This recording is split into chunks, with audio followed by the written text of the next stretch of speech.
Hi guys, I am Katie from Flan Fam Daily Vlogs. Me and my husband do daily vlogs on this channel to show our life after our pregnancy losses.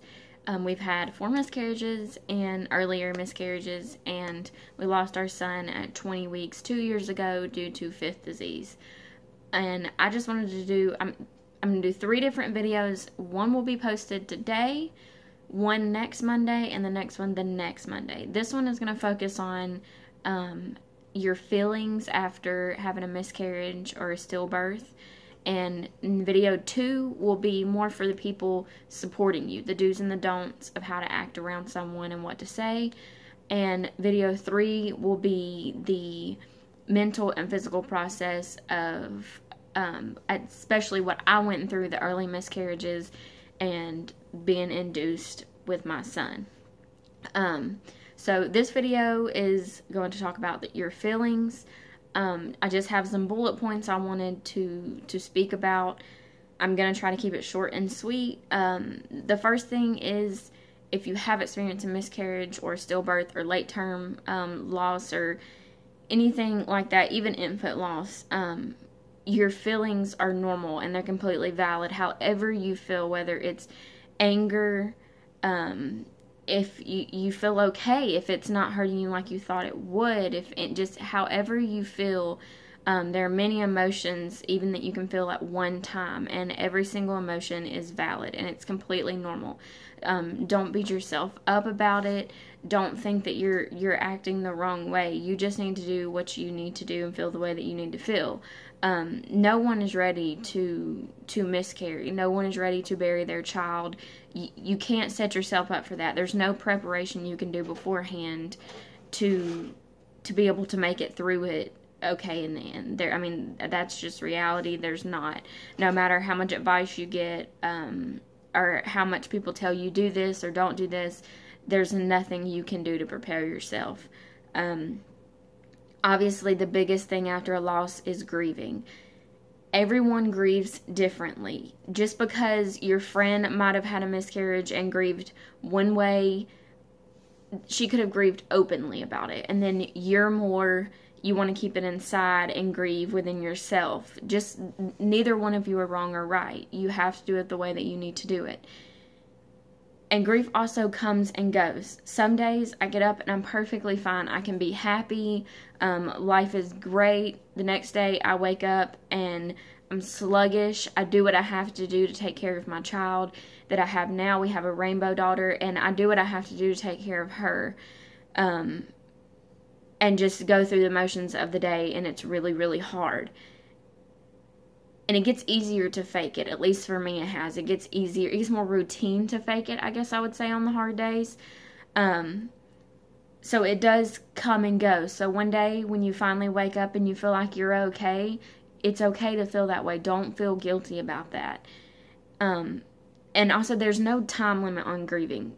You are going to grieve through the motions and in different ways for the rest of your life. It's never going to end.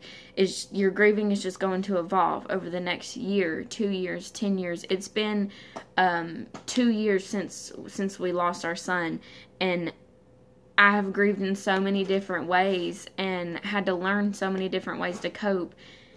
And it just keeps evolving and changing, and 10 years from now it could be completely different. And one part of grieving for me was blaming myself, saying I could have done something different. I should have pushed for better care. I should have pushed for better care for him.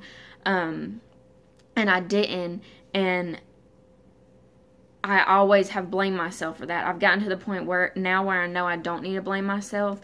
And if you're blaming yourself, you will get to the point one day where you realize it's not your fault. There's nothing you can do when these things happen, but I understand feeling like it is your fault. I have a huge bucket of keepsakes. I kept everything. Everything we already had that was going to be his is completely unused and kept, and I don't plan anytime soon on handing them down to my daughter, or if we have another son or anything, I plan on them staying completely unused. We have a spot in our house with stuff that I display for Christmas, we got a little keepsake for him to put with his stuff, and we're going to add stuff on his birthday, Christmas, every year. You can never have too many keepsakes. If you feel better buying for the child that's not here, if you feel better putting out a stocking at Christmas, a little Easter basket at Easter, if that makes you feel better, don't let anyone tell you that that's wrong. Don't let anyone tell you that you shouldn't do that. You have to do what you have to do and not listen to other people, especially other people who have not been through it. If you need to talk about your child, you talk about them. If you need to say their name out loud, if you need to hear their name out loud, tell your support system to say their name, to not hide it, to not tiptoe around. If you need to ignore it, if you need to keep it bottled up, tell your support system, let's not talk about him or her. Let's just go on about our day and keep it that way. Then you do that. You need to be open with your support system, or they're not going to know what you want. And if they've never been through it, they're most likely going to come at it the wrong way.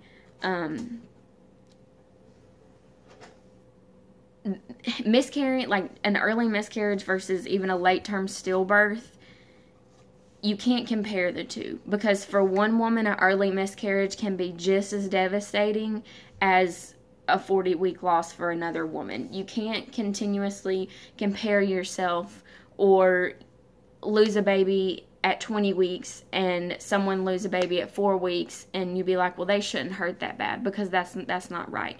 You're still losing a life no matter if it was at 4 weeks or 40. It's still, all of those hopes and dreams are still gone. That child's future is still gone regardless of what gestation you were in during your pregnancy. And you have to feel those feelings. I guess that's one of the main things, is you can't keep it bottled up. If you don't have a support system, you need to find one. If you need someone to talk to, you need to find that person. There's support systems on Facebook, which I'm in quite a few of, that help me. You just need to ask for help if you need that help. And if you do decide to have another child one day, and you do have your rainbow, that rainbow's not going to replace the child that you lost. I love my daughter more than anything in this world, but I'm constantly, every time she hits a milestone, oh, I wonder how my son would have done that, or I wonder how he would have been as a brother, and stuff like that. That's something you're going to deal with for the rest of your life. So it's okay to compare your lost child to your rainbow. It's okay to feel those emotions. It's okay to feel the guilt. When I first had my daughter, I felt so guilty for loving her so much. And that's okay. I go to therapy, and my therapist helps me through a lot of this. So if you don't have someone to talk to in therapy as an option, it helps me tremendously. I only go once a month now. But even the once a month makes a difference.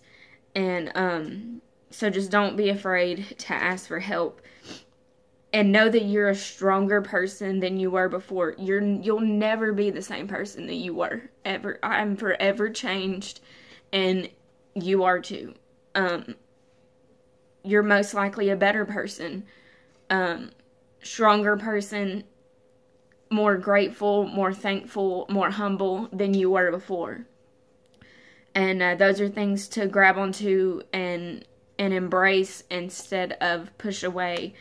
One thing I do recommend, if you are in the process of where you're going to deliver your child, and you know they're already going to be stillborn, or they come, you think everything's going to be okay, and then they end up being stillborn, is pictures. I have a friend who was who is a professional photographer, and when I was in the hospital being induced to have my son, I had never met this woman, and she got in touch with me to come do maternity pictures while I was in the hospital. And then after I had him, she came and took pictures, and I cherish those pictures so much. So if you can take pictures, if you can't handle it, have someone else. If you can't handle pictures of your child's face, if you can't do it, have a picture of their hand. Have something to link you to that child. so that you can look at it, or even if you're not strong enough for pictures, which is okay, have a blanket, have a keepsake, have something, handprints, footprints, because even if you're not strong enough right then, in the future, it's going to mean everything, and you're going to regret it if you don't. At least I would have. But this is just a few bullet points I wanted to go over. So, you know, don't be ashamed. Don't be mad at yourself. Don't blame yourself. You did great. There's nothing you could have done to change it.